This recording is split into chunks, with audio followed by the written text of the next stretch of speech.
Black hole ब्रह्मांड के सबसे रहस्यमय पिंड होते हैं, जिनके बारे में आज भी कई लोगों को कम जानकारी है।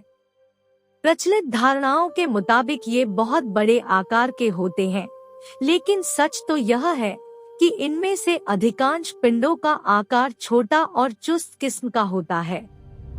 माना जाता है कि ये प्रकाश तक को खींचने की क्षमता रखते हैं, लेकिन फिर भी इनसे विकिरण होता रहता है। ऐसी ही एक धारणा यह है कि इनका निर्माण तारों के मरने के बाद होता है। इस प्रचलित मत के बाद एक सवाल बहुत ही वाजिब और जायज है कि क्या ब्लैक का निर्माण तारों के बनने के पहले भी होता होगा। इस सवाल का जवाब प्राइमोर्डियल ब्लैक होल या पीबीएच है। ब्लैक होल के निर्माण की सबसे प्रचलित धारणा यही है कि वे तब बनते हैं जबकि विशालकाय तारों का क्रोड खत्म होकर गुरुत्वाकर्षण की अस्थिरता के कारण सिकुड़ने लगता है, जिससे तारे में विस्फोट होता है, जिसे सुपरनोवा कहते हैं। इसके नतीजे में एक प्रकार का ब्लैक होल बनता है, जिसे तारकीय ब्लैक होल कहते हैं।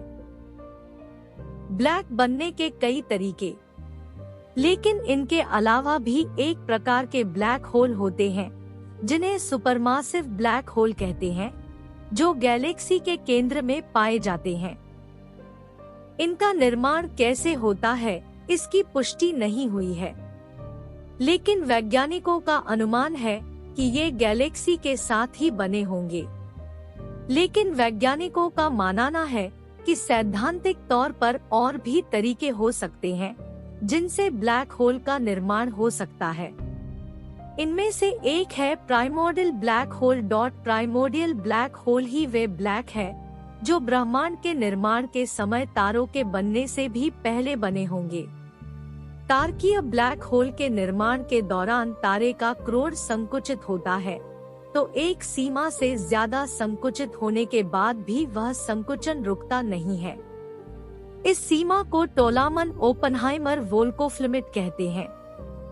यानी ब्लैक होल बनने के लिए अंतरिक्ष में एक आयतन के अंदर पदार्थ की मात्रा एक निश्चित मान से ज्यादा होना जरूरी है।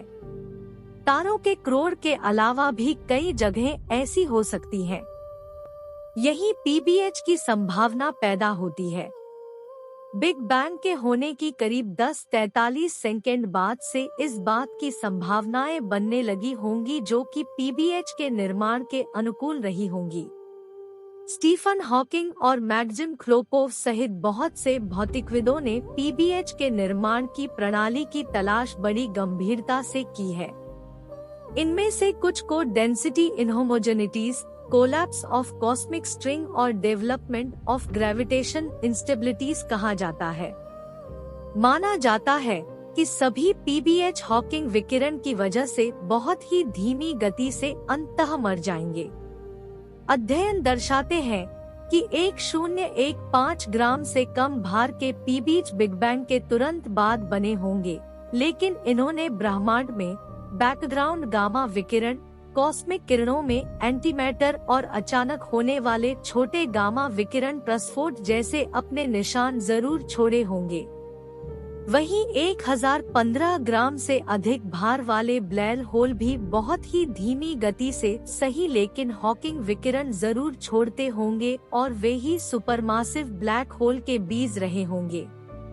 इसके अलावा जब पीबीएच का निर्माण हुआ होगा तब विकिरण ऊर्जा हावी था और माना जाता है कि सामान्य पदार्थ बहुत ही देर में बना था। ऐसे में हो सकता है कि पीबीएच में ब्रह्मांड का डार्क मैटर रहा हो। दिक्कत यह है कि अन्य ब्लैक होल की तरह पीबीएच का सीधा अवलोकन संभव नहीं है, लेकिन इनके अवलोकन के कुछ तरीकों पर विचार जरूर किया गया है। इन्हें पहचानने का एक तरीका हॉकिंग विकिरण को पहचानना है। 1015 ग्राम तक के ब्लैक होल अब तक खत्म हो गए होंगे और अब तक बहुत ही उच्च गामा विकिरण प्रस्फोट से खत्म हुए होंगे, जिनके संकेत हमें अब भी मिल सकते हैं, लेकिन ये बहुत ही कम समय के लिए होते हैं, इसलिए इन्हें पकड़ना आसान नहीं है। एक दूसरा तरीका गुरुत्वाकर्षण तरंगे हैं, जो ब्लैक होल के निर्माण से या फिर द्विज पीबीएच के विलय के दौरान निकलती है। लेकिन ब्रह्मांड के विस्तार के कारण बहुत पहले बनी तरंगें बहुत कमजोर हो गई होंगी। उन्नत गुरुत्व तरंगों की वेधशालाएं भविष्य में कुछ हल निकाल सके, ऐसी उम्मीद की जा रही है। इसके अलावा माइक्रोलेंसिंग तकनीक से भी मदद मिल सकती है, जिसमें एक पीबीएच किसी सुदूर तारे के सामने से निकले और लेंसिंग का प्रभाव उसकी मौजूदगी का पता दे सकता है।